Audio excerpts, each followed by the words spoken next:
this is PBS, DOJ, the Department of Justice, outlines Russia's disinformation campaigns designed to interfere with the U.S. election. Here we are, 60 days out and going right back to Russia. Wow, it's amazing.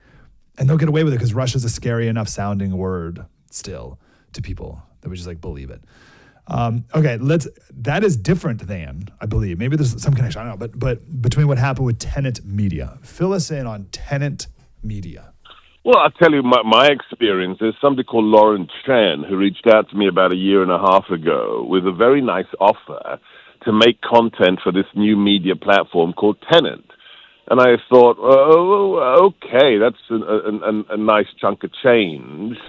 But I can't believe nobody else did this. Maybe it's my background in intelligence in the UK, in the Territorial Army. I said, oh, that's interesting. So you want me to make some content for you as a conservative influencer? You want to leverage my 4.2 million followers on social media?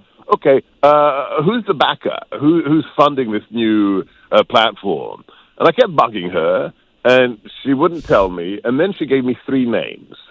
And in that amazing thing called the Internet, I looked them up. 2 of them had basically nothing online. I mean, just a LinkedIn profile or something else. And they had 0 media background, and I mean none. And they weren't big investors who were just doing venture capital. They were like non-entities who had nothing to do with media. And the third person, who's supposed to be the player, he didn't exist. He had a very specific spelling for his name. And that individual had no internet presence, 0. And he was supposed to be the big CEO. So after that, I said, okay, thanks, but no thanks. And now we find out that Lauren Chen and her husband were being financed to the tune of millions of dollars by the Kremlin, by Russia Today, which is Vladimir Putin's propaganda outlet. And they created a front company called Tenet Media to leverage conservatives like Tim Pool, like Lawrence Southern, like my friend Dave Rubin, and like Benny Johnson, who has a bad enough history anyway. Just look up plagiarism and Benny Johnson. And look, I want to be very explicit here because I'm taking heat for this, but that's fine. I'm a big boy. I don't trust Biden-Harris's DOJ as far as I can spit Merrick Garland out of my mouth. They are scum. They put my friend and my former boss, Steve Bannon, into prison. They put grandmothers behind bars for praying at abortion clinics. So they are the scum of the earth, and they run a Gestapo outfit. But the Tenet story is real, and they will leverage it against good conservatives and against President Trump. But Lauren Chen is as dirty as they come. She was working for the Russians, and it's clear from the indictment that she knew that she was working for the Russians. Oh, okay. That was my question. Did she know? Because the argument is that these other people, they're the victims. They're claiming they're the victims of this. They have no idea where the money's I will vouch right now in front of millions of your listeners. Dave Rubin is a good guy. Was he an idiot not to Google the names of the people who are meant to be, quote-unquote, backing this? Maybe. Was he naive?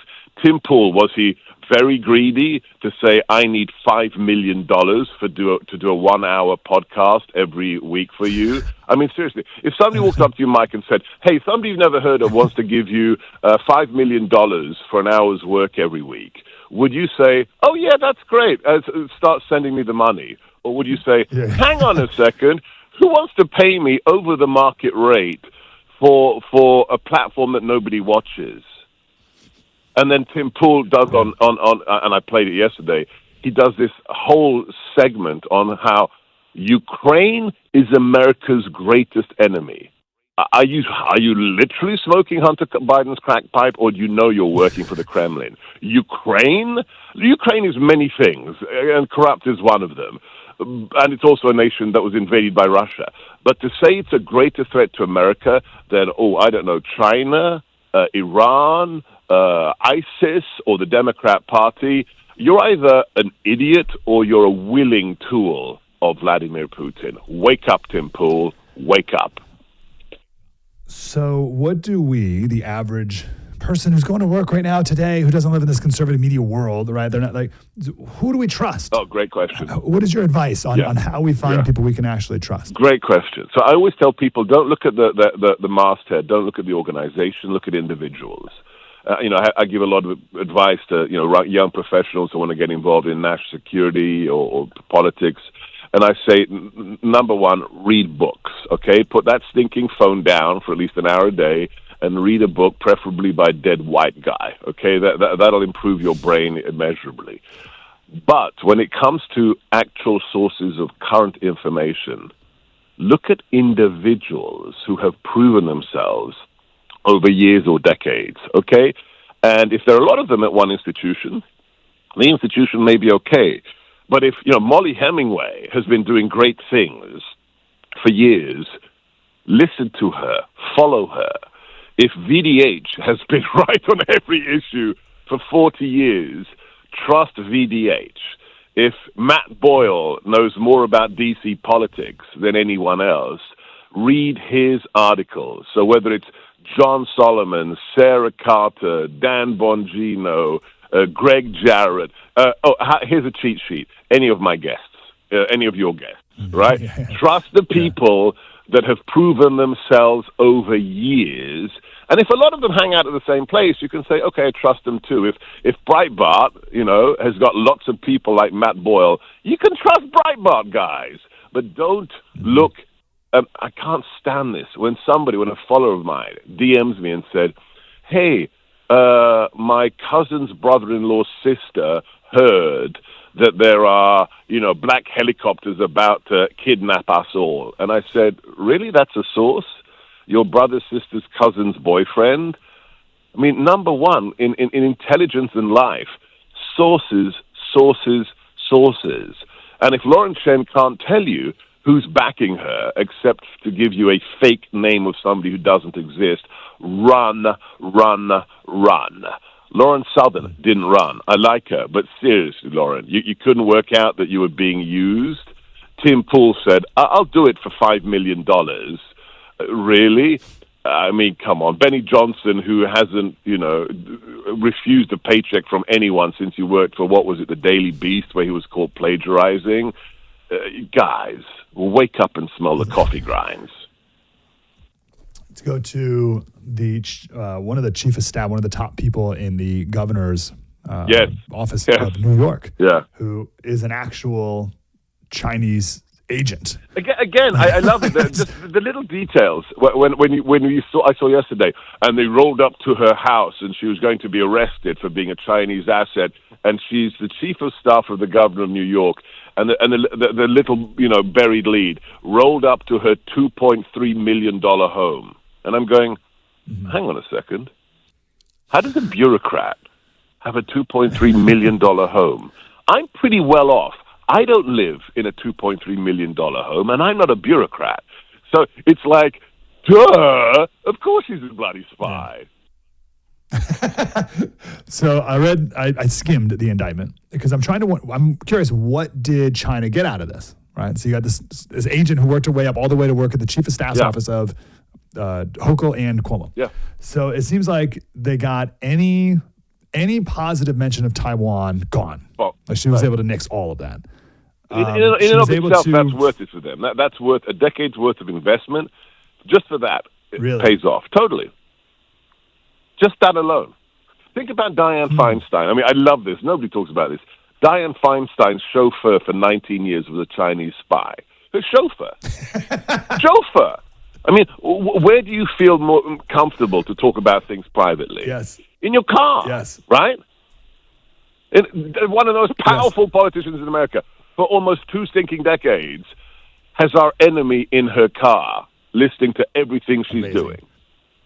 Incredible. And nobody went to prison. She didn't go to prison. Nobody did. Oh, and Eric Swalwell, who has to be along with AOC, the thickest plank on Capitol Hill. I mean, really, I don't know. I'm sure that guy has slip-on shoes because he doesn't know how to tie laces.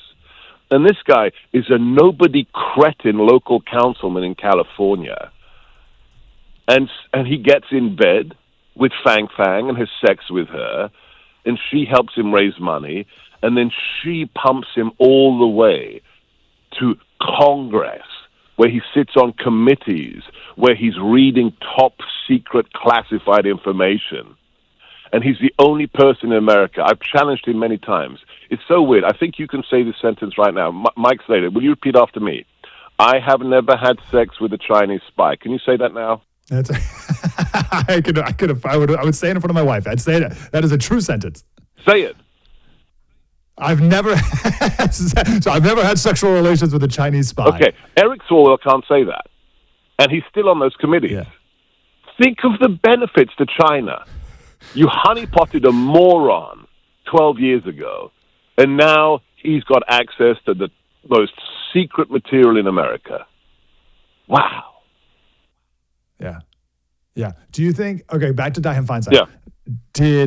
How did that person become a spy? How do you think? I don't know if anyone knows, but was he already the chauffeur and China came to him, or did they work a spy up into the chauffeuring company? I think he was a pro.